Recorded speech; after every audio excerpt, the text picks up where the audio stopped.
जय श्री राम जी। श्री रामचरितमानस पाठ करते हुए और भगवान श्री राम नाम का जप करके हम लोग कैसे अपने घर को स्वर्ग बना सकते हैं, जानिए इस वीडियो में। बने रहिएगा अंत तक, अच्छा लगेगा आपको देख करके, आप ही बताएंगे अंत तक। तो देखिए, भगवान श्री राम का नाम एक कला है, एक विज्ञान है। तो उस कला और विज्ञान का हम क्या करेंगे, उससे हम अपने घर को स्वर्ग बनाएंगे। अब ये बात हम सब कितनी बार सुने हैं, लेकिन हमारे गले के नीचे ही नहीं उतरती है कि क्या ऐसा भी हो सकता है, राम नाम जब से हम अपने घर को स्वर्ग बना सकते हैं। हाँ, 100% सत्य है। राम नाम जप और रामचरितमानस पाठ करके, इसके सिद्धांतों का पालन करके, इसमें के दर्शन को अपने परिवार में लगा करके हम सभी निश्चित रूप से अपने घर को स्वर्ग बना सकते हैं।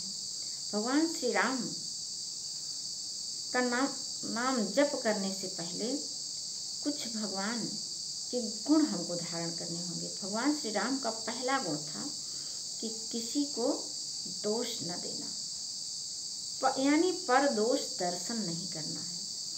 पर दोष दर्शन हमारे सभी सत्कार्यों को खा जाता है। और देखिए, जब माँ कैकेयी ने इनके लिए वरदान मांगा था, क्या एक बार इन्होंने कहा कि अरे माँ, ये आपने क्या कर दिया? उसमें भी यह सुख ही समझ रहे थे और फिर वही सुख इनके लिए बना। देखिए, भगवान श्री राम नाम एक ऐसा विज्ञान है जो कि उस विज्ञान को हम जानते रहें, उस कला को, उस तरीके को हम जानते रहें, तो कैसी भी जगह हो, यानी हमारे लिए नर्क जैसी भी जगह हो, तो हम उस विज्ञान से हम उसे स्वर्ग बना सकते हैं। किसी विद्वान का कथन है कि आप कहीं भी मुझे भेज दीजिए, नर्क में भी भेज दीजिए, मुझे आता है नर्क को स्वर्ग बना लेना। तो हम लोग भी इस कला को जानें और सीखें। इस कला का बस एक ही तरीका है इसको जानने और सीखने का, कि जब हम अपनों में भगवान श्री राम के दर्शन करेंगे, अपनों के गुणों को ही हम देखेंगे, ये महसूस करेंगे कि ये जितने भी हमारे परिजन हैं, ये सब भगवान श्री राम के ही रूप हैं। एकदम आपका हृदय शीतल हो जाएगा। करके तो देखिए एक बार। आइए रामचरितमानस का पाठ करते हैं, और पाठ करते हुए हम लोग जानेंगे बहुत सारी चीज़ें, बीच बीच में और भी बातें होती रहेंगी। तो देखिए, रामचरितमानस में इस समय वहाँ का प्रसंग चल रहा है जब श्री राम जी अपने छोटे भाई लक्ष्मण सहित जनकपुर पहुँच गए हैं विश्वामित्र जी के साथ में। और वहाँ पर देखिए, भगवान श्री राम की भी इच्छा हो रही है कि मैं नगर में जाऊं, चारों तरफ घूमूं, टहलूं, देखूं तो नगर, लेकिन वे नहीं कुछ बोले। और इधर यही इच्छा देखा उन्होंने कि लक्ष्मण जी के भी मन में उठ रही है। तो अब अपनी बात होती तो न कहते, लेकिन लक्ष्मण जी के मन की इच्छा को जान करके, और तो और देखिए, लक्ष्मण जी के मन में भी जब ये इच्छा उठ रही है तो कुछ कह नहीं रहे हैं, मन ही मन मुस्कुरा रहे हैं। आप मुस्कुराना सीखिए, प्रेम करना सीखिए, प्रेम करिए, आपकी सारी इच्छाएं स्वतः पूरी हो जाएंगी। तो यहाँ पर लक्ष्मण जी मुस्कुरा रहे हैं, उनके मन की गति भगवान श्री राम जाने, और श्री राम के मन की गति विश्वामित्र जी जाने। सब अपने से छोटों पर उनके मन, उनकी इच्छाओं की पूर्ति में लगे हैं। और अब इस तरह से भगवान श्री राम जी ने बहुत विनीत वाणी में क्या कहा विश्वामित्र जी से, कह रहे हैं कि यदि आपकी आज्ञा हो तो मैं लक्ष्मण जी को लेके जाऊं और नगर दिखा लाऊं। तो विश्वामित्र जी ने भी सहर्ष कह दिया। क्या कहा? जाई देखिया वहु नगर सुख निधान दो भाई, करहु सुफल सबके नयन सुंदर बदन दिखाए। ऐसा आशीर्वाद दे करके विश्वामित्र जी भेज रहे हैं राम और लक्ष्मण को, नगर में जाइए और अपने सुंदर मुख को सबको दिखा करके सबको सुख दे आइए। मुनिपद कमल बंदितो भ्राता, चले लोक लोचन सुखदाता। मुनि के चरणों की वंदना करके प्रणाम करके ये दोनों भाई चले लोक लोचन सुखदाता। ये सब लोकों के नेत्रों को, सब लोकों के, लोक सारे लोक में जितने भी नेत्र हैं सारे नेत्रों को सुख देने वाले दोनों भाई मुनि के चरण कमलों की वंदना करके चले। बालक वृंद देखी अति शोभा, लगे संग लोचन मन लोभा। और जब जा रहे हैं जिस तरफ से, वहाँ बालकों का समूह इनके पीछे लग गया। देख रहा है, इतना बड़ा आकर्षण है कि सारे बालक पीछे पीछे टहलने लगे, झुंड के झुंड बना करके साथ लग गए। उनके नेत्र और मन एकदम मोहित हो गए भगवान श्री राम पर। पीत बसन परिकर कटिभा था, चारु चाप सोहत सरहा था। दोनों भाइयों के पीले रंग के वस्त्र हैं, कमर में पीले दुपट्टे बंधे हुए हैं और उसी दुपट्टे में तरकस बंधा हुआ है। हाथों में सुंदर धनुष बाण सुशोभित है। श्याम गौर वर्ण के शरीर के अनुकूल इनके चेहरे पर चंदन लगा हुआ है। तन अनुहरत सुचंदन खौरी, श्यामल गौर मनोहर जोरी। और फिर इनकी सुंदरता को देखिए।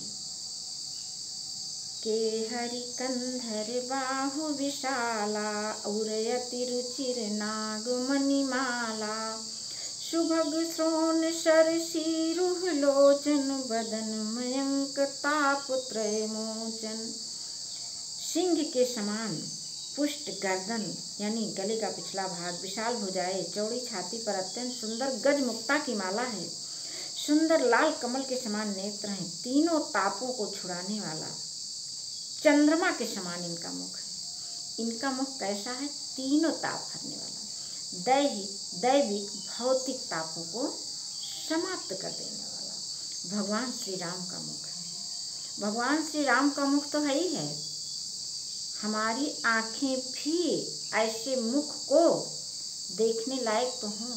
हमारी आँखें तो आजकल किस चीज़ में जुटी हुई है? लगातार अपने परिजनों के अवगुण चुनने में। अरे अपने परिजनों के चुने जाते थे तब तक तो चलो चल जाता था। अपनी ही जन्मदाता, अपनी माता के अवगुण देख रहे हैं। वह माँ जो शैशवावस्था में अपने पुत्र के मुख को देख करके उसकी भूख प्यास नींद समाप्त हो जाती थी, कुछ भी नहीं।